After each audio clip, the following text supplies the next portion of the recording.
Welcome to the Guntersville Grassroots Podcast presented by Frog Talks. I'm your host, Pat Kinnemer. My young co-host, Trey Swindle. If anybody sees him, tell him to call home. We miss him. I'm not sure where he is. We swapped some text messages over the weekend. I told him I couldn't meet first part of the week like we normally do, and now he's disappeared. I think he's fishing. He might have took a wrong turn out of Eufaula and ended up in Texas, but I'm not real sure. So today, instead of Trey and I babbling for hours about nothing, we're going to get Tim Chandler on and see if he can share a little information with us about what's going on the lake. For those that don't know, Tim is a longtime guide on Guntersville, been doing it a long time, great guy, really knows how to catch them. So we're going to see if we can get him on the phone and talk a little bit about what's happening on the lake.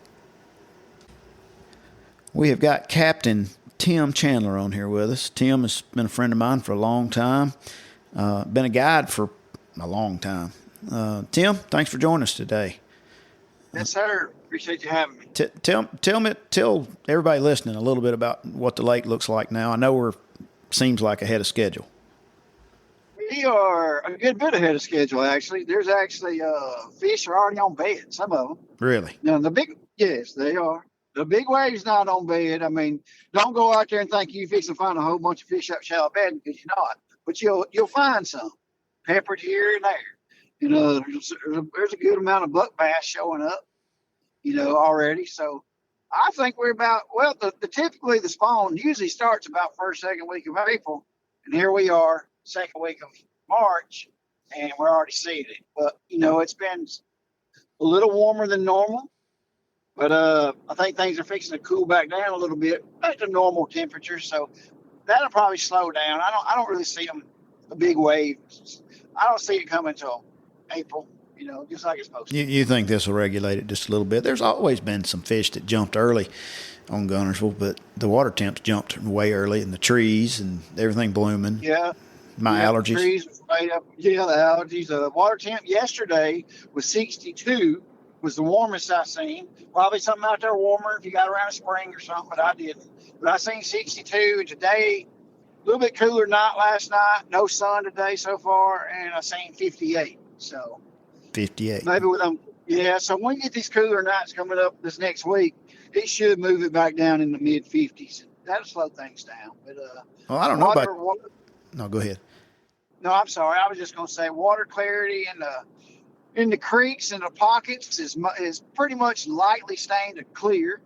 And then river is kind of moderately stained. It's clearing up, but there's a lot of current. They're pouring a lot of water through the dams right now. So all the water in the creeks is just kind of sitting there because they're running it straight through. So, do you think that all the current on the river pushes those main lake fish either to the bank or into the backwaters earlier than they would go, based on the temperature? I don't know if current would. I mean, I know if you get a lot of current and it stays like that for many, many days, 7, 8, 9 days, largemouth, in my opinion, by nature, are lazy fish. Mm-hmm. That's when you catch one, they pull, and they stop. Then they pull, and they stop. Where a spotted bass or a smallmouth, they just pull, and they don't ever quit.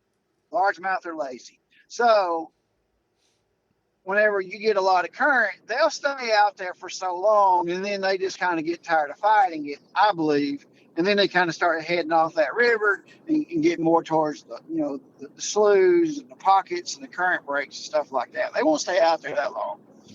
But right now, you think there's still fish to be caught out on the main lake, not just in a creek. Oh yeah. There's main lake fish still. I mean, there's still a lot of fish on. If you're used to fishing it, you know what the lingo is, the local lingo, what we call the backside, and I know you know what that means. I do. But that's there's still a lot of fish out there on that. Probably not as much on the river side of it because there's so much current. Because that's where they'll go. If you get too much current for a long period of time, they're just going to move to the backside because the grass is thicker. And then they're going to use that grass to hide out of the current where they don't have to work as hard to stay out there. Right, just drop down in those holes in this eelgrass we all know and love now. Yep, that's right. So you say the main lake's cleared up some because it was pretty muddy last weekend. Well, some of it has. The main river channel is still pretty dirty. Yeah. Now, some places on the backside are clear, Some places are not so clear. It's all about the way the river's turning and bending. Whether that dirty water will go over top of that ridge or stuff. But it's clearing up. I mean, in the next, I don't really expect us to get much rain. They were talking about a lot of rain, and we didn't hardly get none today. No, it doesn't look like it. There's a little more coming. Looking at the radar, but I don't think it's going to be stupid. So, I think they was originally calling for 2 to 3 inches. I don't think we're going to get that. Thank goodness. And, so I expect the river to start clearing up more and more. And then, of course, when TVA starts cutting back, the water's going to clear up even more. So yeah, I know that. I think the ABT tournaments next week, they're probably going to absolute murder them. Yeah, because we're sitting on top. This full moon is sitting on top of us, which was the 7th, and it slows down around the full moon. It just does. It's good all the way up to it, the day of the full moon, and 2 days or 3 days after it. It slows down. Yes, you can still catch fish, but it ain't near as good as it was leading up to it. And now when the ABT gets here, I think that's next Saturday, the 18th. Yeah. Yep. They're going to be away from it and be probably going towards the new moon. They ought to catch them. I expect somebody. I'm just going to go out on a limb here. You'll probably see a 25-pound bag. Yeah, or bigger. I believe there was a 25-pound bag last Sunday.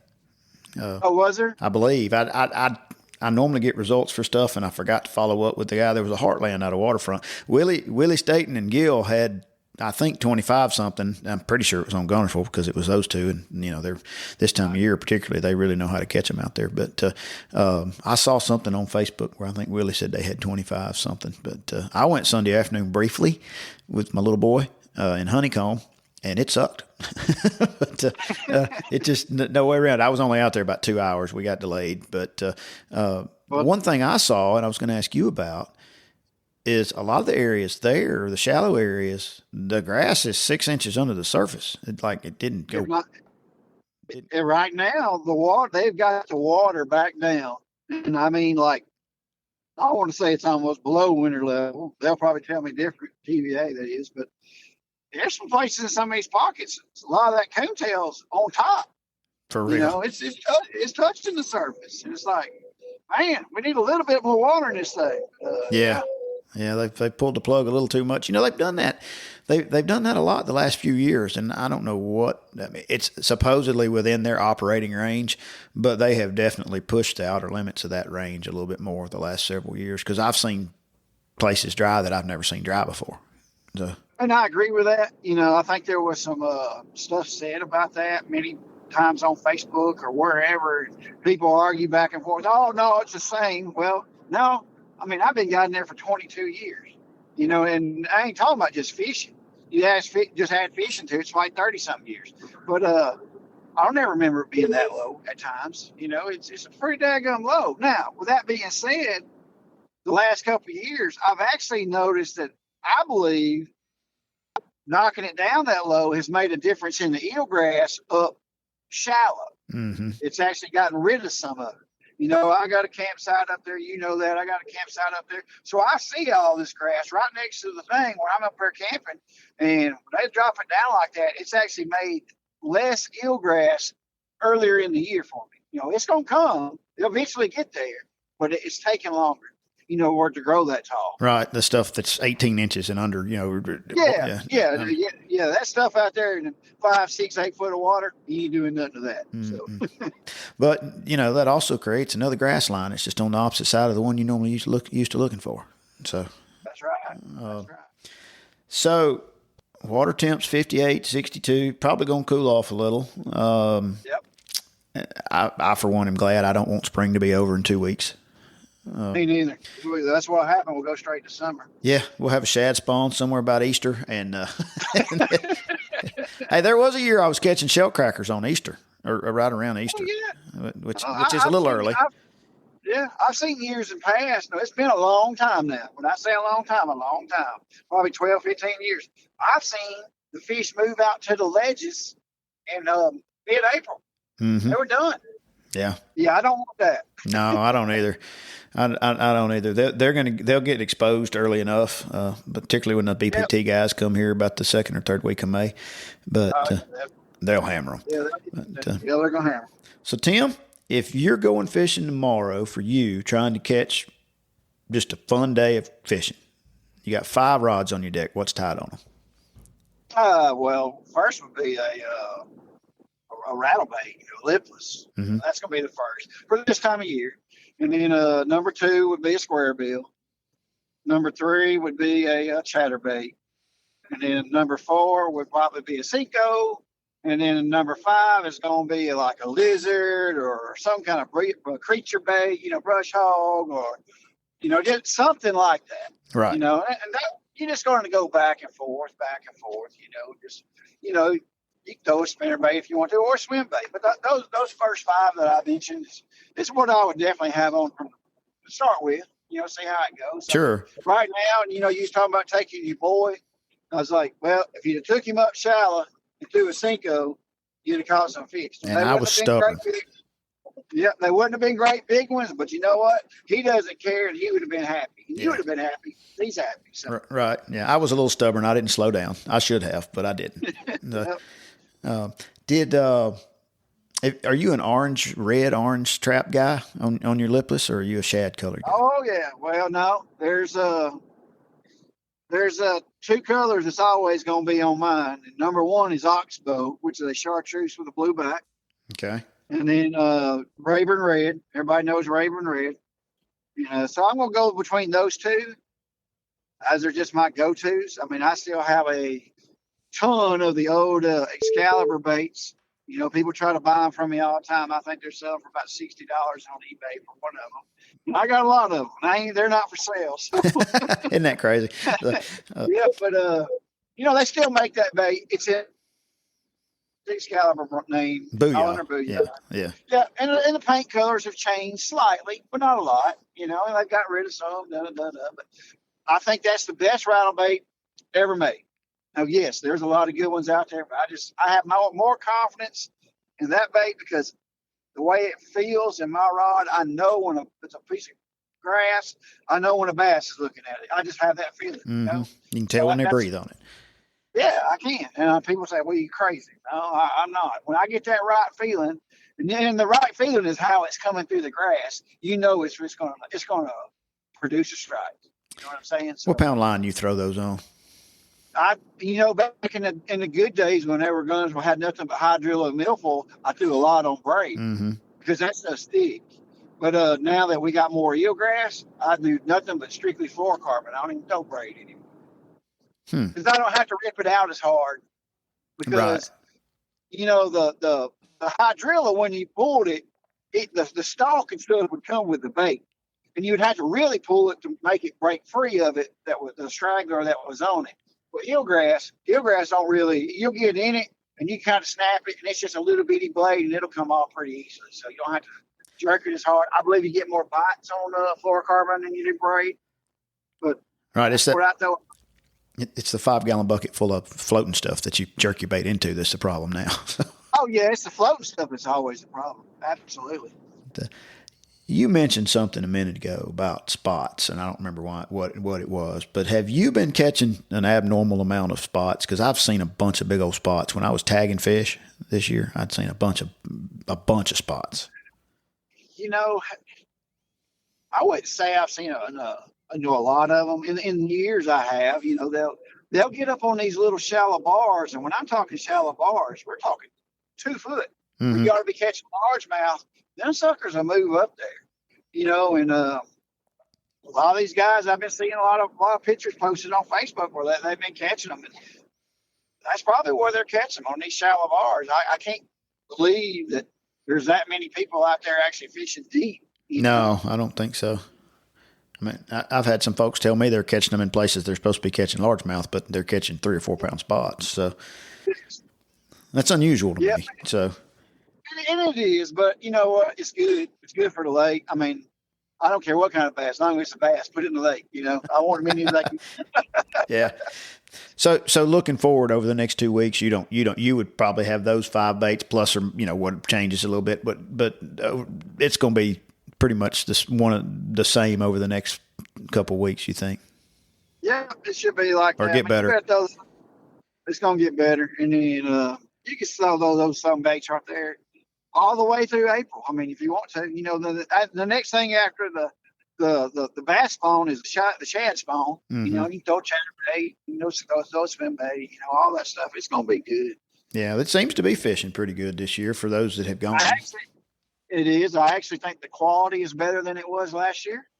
It's hard to say about numbers yet, but I have a feeling that the numbers are going to be pretty good. We'll know that in about the second week of April when that big, huge wave moves up. Mm-hmm. But I think it's good. But the quality I've seen is actually really, really nice compared to years past. I don't know if Gunners will ever get back to what us older guys call the glory days. When right.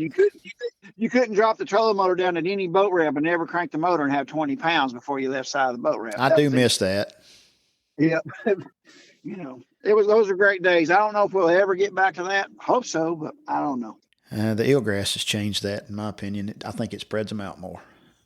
Yeah, and there's a lot more people fishing too. That's the biggest thing. Oh yeah, particularly on a high school Saturday. I mean, yeah, those guys. There'll be a bunch of them. So it's great. I like seeing kids get out there, but I'll tell you what, man, you get these 200 or 300 boats of people with half of them running the boat, don't know what they're doing. It gets kind of dangerous sometimes. I'm in the same way you are.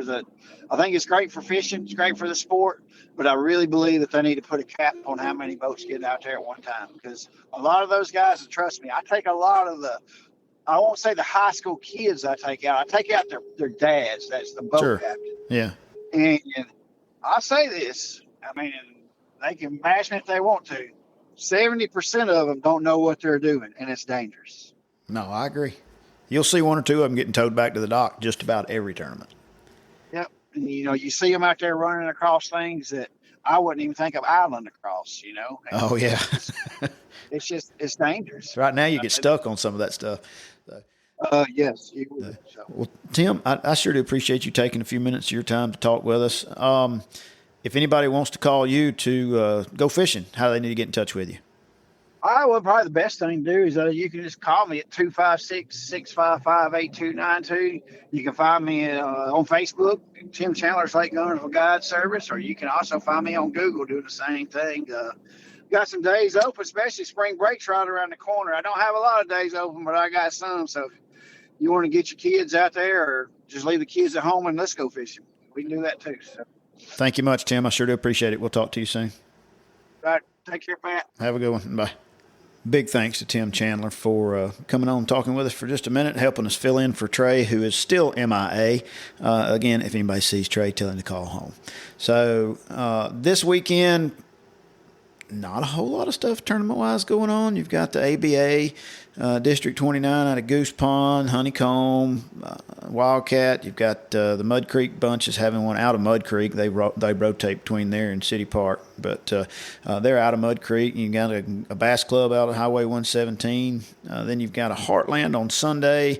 The time changes this weekend, and the Browns Creek Sunday afternoon Wildcats start back up, I believe, at 2 or 2:30, and they go till dark. Those times are subject to change. They've got a Facebook group. You might check that out. Looking 2 weeks ahead, as he mentioned, you've got the Alabama Bass Trail, so there'll be 225 of those guys running around. And then next, there's another tournament called the Brave Fishing Tournament out of Goose Pond. It's a fundraiser and a couples tournament. So thanks for listening. If you enjoyed, like, share, tell your friends. All that helps us get found by other people. Till then, we'll talk to you next time. Enjoy the floating grass.